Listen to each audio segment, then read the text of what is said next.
Casey McCabe. I live in Silver Spring, Maryland, and I'm part of the Washington, D.C. Team RWB chapter. I joined the Army in 2010, and then in December I deployed to Iraq. My ex-husband and I met in the Army. We were both stationed at Fort Carson in Colorado. And when I got back from deployment a couple months later, we found out I was pregnant. We kind of rushed into marriage. We didn't really know each other that well before, but it just seemed like the right thing at the right time.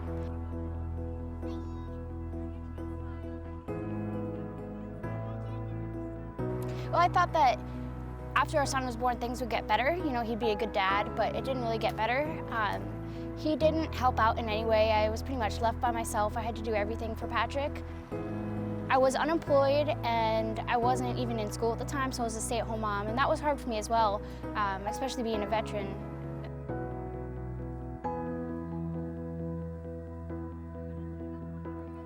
I wasn't working, I didn't have a job, I wasn't even allowed to go to school at the time, and he pretty much controlled everything I did. And he wouldn't go to the grocery store, and being unemployed, I had no money. He wouldn't allow me to have money. He didn't even want us to have a shared bank account, so there were days where I just wouldn't eat. You know, we had milk and we were barely scraping by, but I was okay, but obviously for Patrick, I wanted to make sure he was okay.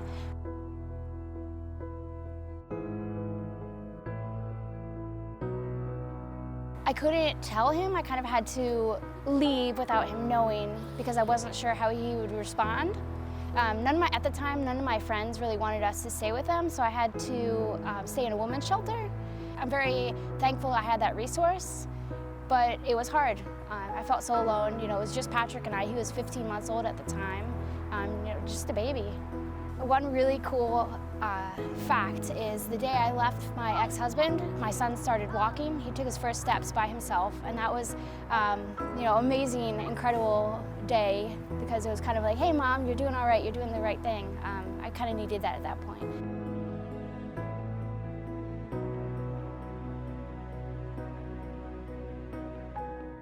And for the first year, I just went to school. My parents kind of realized, you know, I needed some time to get my life back together.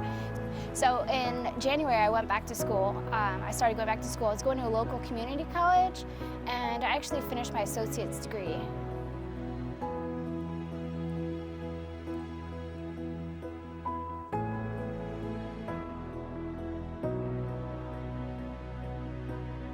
For a really long time, I was ashamed and embarrassed about what happened. I didn't want people to know.